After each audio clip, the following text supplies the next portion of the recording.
ಗೋಮೂತ್ರನ ಈ ನೀರಿಗೆ ಬೆರೆಸ್ಬೇಕು. ಆ ಒಣ ಎಲೆಗಳನ್ನ ಸಂಗ್ರಹಿಸಿ ನಾವು ಸಾವಯವ ಗೊಬ್ಬರವನ್ನಾಗಿ ಮಾಡ್ಕೋಬಹುದು. ಅದಕ್ಕೆ ಬೇಕಾದಂಥ ಸಾಮಗ್ರಿಗಳು: ಮೊದಲದ್ದು 2 ಲೀಟರ್ ಗೋಮೂತ್ರ,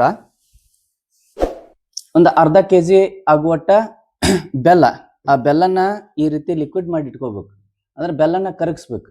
ಇನ್ನು ಒಂದು 6 ರಿಂದ 7 ಲೀಟರ್ ನೀರು. ಹೌದಾ?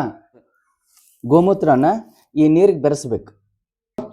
ನೀರಿಗೆ ಬೆರೆಸಿದ ನಂತರ ನಾವೇನು ಈ ಬೆಲ್ಲವನ್ನು ನೆನೆಯಾಕಿಟ್ಟಿರ್ತೀವಲ್ಲ, ಈ ಬೆಲ್ಲದ ನೀರನ್ನ ಅದನ್ನು ಸಹಿತ ಇದಕ್ಕೆ ಬೆರೆಸ್ಬೇಕು. ಬೆರೆಸಿದ ನಂತರ ಏನಾಕತ್ರಿ ಅಂತಂದ್ರೆ, ಈ ಗೋಮೂತ್ರ ಮತ್ತು ನೀರ ಇದು ಡಿಕಾಂಪೋಸರ್ ಆಗಿ ರೆಡಿ ಆಕತಿ.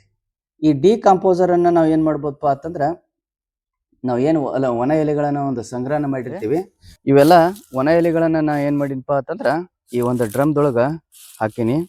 ಈ ಡ್ರಮ್ಗೆ ಮುಖ್ಯವಾಗಿ ಏನಪ್ಪಾ ಅಂತಂದ್ರೆ ಏರ್ ಸರ್ಕ್ಯುಲೇಷನ್ ಆಗ್ಬೇಕಾಕತಿ. ಏರ್ ಸರ್ಕ್ಯುಲೇಷನ್ ಆಗ್ಬೇಕಾಗಿತ್ತಂದ್ರೆ ಈ ರೀತಿ ಹೋಲ್ಗಳನ್ನು ಮಾಡ್ಕೊಂಡನಿ. ಇದ್ರ ಪೂರ್ತಿ ಸುತ್ತುವರಿ ಎಲ್ಲ ಮಾಡ್ಕೊಂಡನಿ. ಇನ್ನು ಮುಂದೆ ಇದ್ರ ತಳಗಡೆನೂ ಒಂದು 5-6 ಹೋಲ್ ಮಾಡೀನಿ ತಳಕ್ಕೆ.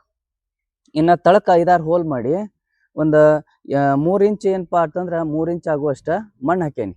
ಮಣ್ಣು ಹಾಕಿ ಅದ್ರ ಮ್ಯಾಲ ಈ ಪೂರ್ತಿ ಒಣ ತಪ್ಪಲುಗಳನ್ನು ಹಾಕೇನಿ. ಇನ್ನು ಈ ಒಣ ತಪ್ಪಲಕ್ಕೆ ನಾವು ಏನು ಮಾಡೋಣ್ರಿ, ಈಗೇನು ನಾವು ಮಿಶ್ರಣವನ್ನು ಮಾಡ್ಕೊಂಡಿವಿ ಗೋಮೂತ್ರ ಮತ್ತು ಬೆಲ್ಲದ ನೀರನ್ನು, ಆ ಬೆಲ್ಲದ ನೀರು ಮತ್ತು ಗೋಮೂತ್ರನ ನಾವು ಇದ್ರ ಮೇಲೆ ಹಾಕೋನು. ಈ ರೀತಿ ನಾವು ಹಾಕಿದಾಗ ಅದು ದಿನಕ್ಕೆ ತಳಗ ಇಳ್ಕೋತ ಹೋಗ್ತೈತಿ. ಇಲ್ಲಿ ಡ್ರಮ್ದೊಳಗೆ ಒಂದು 60 ರಿಂದ 80 ದಿವಸದೊಳಗೆ ನಮಗೇನಾಕತ್ರಿ, ಸಾವಯವ ಕಾಂಪೋಸ್ಟ್ ರೆಡಿ ಆಕೈತಿ. ಸಾವಯವ ಕಾಂಪೋಸ್ಟ್, ಎಲೆಗಳಿಂದ ಮಾಡಿದಂಥ ಒಂದು ಕಾಂಪೋಸ್ಟ್. ಇದಕ್ಕೆ ನಾವು ಕಪ್ಪು ಬಂಗಾರ ಅಂತೇಳಿನೂ ಕರಿತೀವಿ. ಈಗ ನಾವು ಮಾಡುವಂಥ ವಿಧಾನವನ್ನು ನೋಡಿದ್ವಿ, ಯಾವ ರೀತಿ ಡ್ರಮ್ದೊಳಗೆ ಹಾಕಬೇಕು. ಡ್ರಮ್ದೊಳಗೆ ಹಾಕಿದ ನಂತರ ಆದಷ್ಟು ಅದ್ರ ಮೇಲೆ ತೇವಾಂಶ ಇರಬೇಕು, ಪೂರ್ತಿ ಒಣದಾಗುವಂಗೆ ಬಿಡಂಗಿಲ್ಲ. ಮುಂದೆ ನಾವು ಆ ಡ್ರಮ್ದೊಳಗೆ ಎಲೆಗಳನ್ನು ಏನು ಹಾಕ್ತೀವಿರಲ್ಲ, ಹಾಕಿದ ನಂತರ ಇದನ್ನ ಮಿಶ್ರಣವನ್ನು ಹಾಕಿದ ನಂತರ ಮ್ಯಾಲ ಒಂದು ಏನಪ್ಪಾ ಅಂತಂದ್ರೆ ತೆಳುವಾದ ಬಟ್ಟೆಯನ್ನು ಕಟ್ಟಿಬಿಡುದು. ಹಿಂಗೆ ಒಂದು 70 ರಿಂದ 90 ದಿವಸಗಳವರೆಗೆ ನಾವು ಕಾದು ನೋಡಿದ ನಂತರ ಏನಾಕತ್ರಿ, ನಮಗೊಂದು ಕಪ್ಪು ಬಣ್ಣದ ಒಂದು ಸಾವಯವ ಗೊಬ್ಬರ ರೆಡಿ ಆಕತಿ. ಆ ಗೊಬ್ಬರವನ್ನು ನಾವು ಏನಪ್ಪಾ ಅಂತಂದ್ರೆ ಹಣ್ಣಿನ ಗಿಡಗಳು ಇರ್ಬೋದು, ಅಥವಾ ಹೂವಿನ ಗಿಡಗಳು ಇರ್ಬೋದು, ಅಥವಾ ಕೃಷಿಗೆ ಸಂಬಂಧಪಟ್ಟಂಥ ಯಾವುದೇ ಬೆಳೆ ಇರಲಿ, ವೆಜಿಟೇಬಲ್ಸ್ ಇರಲಿ, ಅವಕ್ಕೂ ಸಹಿತ ಏನಪ್ಪಾ ಅಂತಂದ್ರೆ ಈ ಗೊಬ್ಬರವನ್ನು ಬಳಸ್ಬೋದು.